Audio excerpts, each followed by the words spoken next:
प्रभाग से आप चुनाव मैदान में हैं? मैं प्रभाग 7 से तनवीर बशीर शेख।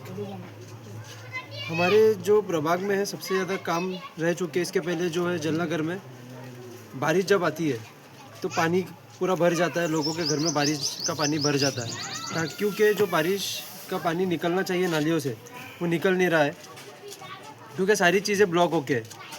देखा जाए तो इधर से रेलवे ने अपना दीवार खड़ी करके वो ब्लॉक करके रखा है, तो नाले को जगह नहीं मिली है अपना पानी निकालने के लिए। तो सबसे ज़्यादा बड़ी समस्या ये भी है कि हमारे एरिया में क्या सबके घर में पानी घुसता है जो अंदर डीप में रहते हैं पीछे, बारिश का जो पानी भरता है। और दूसरी चीज़ ये जो पीने का पानी अमृत योजना जो है वो आई नहीं है अभी तक जलनगर में, सिर्फ आधे तक आई है और आधा पता नहीं कहाँ गया है। सब लोगों ने जो जितनी सरकारी थी सबने पैसा अपना अपना खा चुकी है। यहाँ पे जो है महानगर पालिका में बीजेपी की सत्ता थी। ऐसा कहा जाता है कि यहाँ पे बीजेपी का गढ़ है। बावजूद भी बीजेपी केंद्र में भी सत्ता में है, राज्य में भी सत्ता में। यहाँ के जो गार्डियन मिनिस्टर्स है वो स्टेट रेवेन्यू मिनिस्टर रहे हैं। बावजूद भी आपको लगता है कि विकास का पहिया कहीं ना कहीं थमा हुआ है? जी हाँ, ऐसा तो है। अगर पहिया थमा नहीं होता था तो अभी तक जलनगर डेवलप हो गया होता। ऐसा भी बोल सकते हैं कि गली से लेकर दिल्ली तक इन्हीं की सरकार है। तो हमारा कहना ये है कि इन लोगों ने जितना भी था सब लोगों ने अपना अपना फंड खा चुके हैं और गायब हो गए। अपना ठेकेदार दे रहे हैं, सारी चीज़ें अपने लोगों को दे रहे हैं। वो जो ठेकेदार एक ठेकेदार था जिसको दिए थे वो गायब हो गया, और जो दूसरा था उसने आधा काम किया और वो भी चला गया। उस पर ना कोई ऑब्जेक्शन उठा, ना किसी ने कुछ बोला। और जो पीछे पीछे जो जलनगर में लोग रहते हैं उनको कोई ज़्यादा नॉलेज नहीं है। तो मैं चाहता हूँ कि उन लोगों की आवाज़ उठाने के लिए मैं सामने रहूँगा सबके साथ में।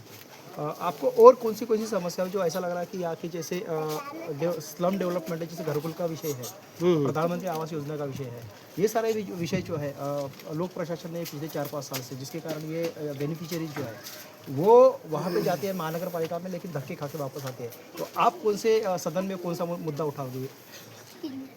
सबसे पहले तो अपन जो घरकुल की योजना है उसके लिए बहुत से लोग नहीं है कि अप्लाई करते हैं, अपने अपने फॉर्म्स भरते, अपने अपने पेपर्स देते हैं। उन लोगों को सिर्फ एक बताया जाता है कि हाँ हो जाएगा। तो उस चीज़ में अपन उनके लिए आवाज़ उठाएंगे, सामने जाएंगे, सबसे लड़ेंगे कि भैया जो गरीबों का हक है वो पहले दिया जाए। अपने अपनी जो चीज़ें हैं सारे लोग, आज तक मैं इतने प्रभाग में हमारे घुमा हूँ, देखा हूँ कि ज़्यादातर लोग जो है बहुत सारी चीज़ों से जूझ रहे हैं। जैसे कि बहुत सारी समस्या है हमारे एरिया में, स्ट्रीट लाइट की भी बहुत समस्या है, हमको कैमरे की भी बहुत, सीसीटीवी जो कैमरा है उसकी भी समस्या है, पानी की भी है। और जो पानी बारिश में जो पानी आता है हर साल उसके कारण तो बहुत बड़ी समस्या है, और पीने का पानी तो वो भी एक समस्या है। केंद्र सरकार की योजना है, जिसे कहा जाता है कि हर घर नल योजना, मोदी साहब की योजना है। हर प्रभाग में और हर शहर को प्योर जल जो है, जिसको कहा जाता है आरओ वाटर जो है मिलना चाहिए। लेकिन इसके बावजूद भी चंद्रपुर में कई प्रभाग है जिसमें 3-3 2-2 दिन नल नहीं आते हैं। आपका भी प्रभाग उसी में है। क्या लगता है आपको कि ये इंटेंशनली ये किया जा रहा है? ऐसा बोल सकते हैं क्या, जलनगर को ये अपने में समझते नहीं है। सबसे पहली चीज़ क्यों देखा जाए, अभी आपने आरओ की बात की है कि हर तरफ आरओ होना चाहिए। अब हमारे प्रभाग 7 में आरओ कहाँ है बताओ? जलनगर से रिलेटेड। जलनगर छोड़ के प्रभाग में थोड़े 1-2 होंगे, बाकी कहीं पे भी नहीं है। हमारे एरिया में एक भी आरओ नहीं है। बल्कि देखा जाए तो सबसे ज़्यादा ज़रूरत इधर ही है। क्यों? क्योंकि इधर जितना है स्लम्स एरिया है ये पूरा, तो यहाँ पे पानी अच्छा आता नहीं है। और सारी चीज़ें जो इधर एक तालाब था पहले, तो हमारा कहना है कि सारा तो ज़्यादातर तो ज़रूरत आरओ की इधर ही है। और आरओ की तो ज़रूरत नहीं है, वो तो साइड में रखो, सब होनी चाहिए ज़रूरत, उसकी ज़रूरत तो पूरी नहीं की गई है। बट पानी की भी जो ज़रूरत थी वो भी पूरी की गई नहीं है। चंद्रपुर में पिछले कुछ सालों से इंडस्ट्रियल डेवलपमेंट बहुत बड़े पैमाने पर हुई है, जिसके कारण बड़े पैमाने पर एनवायरनमेंट जो है, पर्यावरण का विषय जो है वो बढ़ चढ़कर सामने आ रहा है। जिसके कारण सीनियर सिटीजन्स है, महिला है, छोटे बच्चे इनको कैंसर की, दमा की और बहुत सारी प्रॉब्लम हेल्थ की शुरू हुई है। लेकिन सरकार इनके होने के बावजूद भी, फॉरेस्ट मिनिस्टर यहाँ के होने के बावजूद भी इसके तरफ ध्यान नहीं है। आप कैसे देखते हैं इस मसले को? डेवलपमेंट तो बहुत अच्छी चालू है। ये लोग कर रहे हैं, बोल रहे हैं कि हम रोज़गार देंगे, बट देखा जाए तो चंद्रपुर में रोज़गार किसको मिला ये बताओ? इतनी इम्प्रूवमेंट कर रहे हैं ये, जो भी सरकार कर रही है, जैसे भी कर रही है, बट किसी को रोज़गार कहाँ मिला है? अभी भी वही महामारी चालू है रोज़गार की। फॉरेस्ट मिनिस्टर भी इनके सारे, ये एक दूसरे पे तो कोई किसी का भी दबाव नहीं हो रहा है, ना किसी कोई आवाज़ उठा पा रहा है इनके खिलाफ, सरकार के खिलाफ अपने।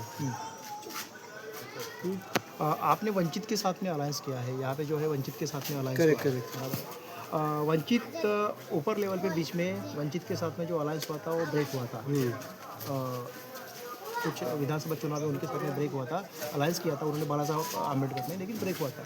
आपको क्या लगता है कि वोटों का जो ये है पोलराइजेशंस, उसमें आपको कितना फ़ायदा होगा वोटों का पोलराइजेशन होकर, या जो वंचित का जो वोटर्स है, आपको लगता है कि वो शिवसेना की तरफ कन्वर्ट होगा? जी हाँ, ज़रूर होगा ना। जब हमारी युति हुई, आघाड़ी हुई उन लोगों के साथ में, जैसे कि बाबूपेट से वंचित की 4 सीट दी गई है, उधर उनकी पावर ज़्यादा थी तो उन लोगों को 4 सीट उधर दी गई है, और इधर से सेना की पावर ज़्यादा थी तो इधर से 4 सीट दी गई है। और जो हमारे एससी भाई बहन हैं, जो भी है जितने भी, सब लोग हम लोगों के साथ में हैं, हमेशा बातचीत हो रही है सारी चीज़ें। तो वो लोग बोलते हैं अब हमको सारी सरकारों को दूर करना है, हमारी ज़्यादा थी तो इधर से 4 सीट दी गई है। और जो हमारे एससी भाई बहन हैं, जो भी है जितने भी, सब लोग हम लोगों के साथ में हैं, हमेशा बातचीत हो रही है सारी चीज़ें। तो वो लोग बोलते हैं अब हमको सारी सरकारों को दूर करना है, हमको इस बार अब सेना को लाना है। आप जीत को लेकर कितने आश्वस्त है और इसके ज़रिए आप क्या अपील करोगे? अब ऐसा तो बोल नहीं सकते रिजल्ट लगने से पहले, बट हम देखा जाए जो हिसाब से हमारे एरिया में, जो हमारे प्रभाग में जो हिसाब से वो बोलते हवा चल रही है, तो सेना की सबसे अच्छी है। अब देखते हैं आगे क्या हो सकता है। ये थे हमारे साथ में यहाँ प्रभाग क्रमांक 7 के उम्मीदवार, लेकिन हम कुछ यहाँ के जो स्थानीय नागरिक हैं उनसे बात करते हैं कि आखिरकार यहाँ की समस्या क्या क्या है, और अगर यहाँ की समस्या बीजेपी सरकार भी सत्ता में थी, कांग्रेस की भी सरकार सत्ता में थी, बावजूद भी यहाँ की समस्या जो है, नाली की समस्या हम पीछे देख सकते हैं, नाली की समस्या जो है वो जस की तस है। यहाँ पे हम देख सकते हैं कि गटार की जो समस्या है वो जस की तस है, और सारे जो हालात है वो हालात बेहद ख़राब है। हम यहाँ के स्थानीय निवासी हैं, उनसे बात करते हैं कि आखिरकार इतना फंड्स आने के बावजूद भी ये फंड्स गया कहाँ पे? क्या कहीं ऐसा तो नहीं है कि भ्रष्टाचार का पूरा माफिया जो है, सरगना जो है, इसके पीछे काम कर रहा है? सर, आपकी प्रभाग जो है वो प्रभाग की समस्या जो है वाकई बहुत ही दहला देने वाली है। क्या आपको क्या लगता है कि बीजेपी भी सरकार थी, कांग्रेस की भी सरकार थी, बावजूद भी यहाँ के हालात जो है जैसे तस है, क्या लगता है आपको कि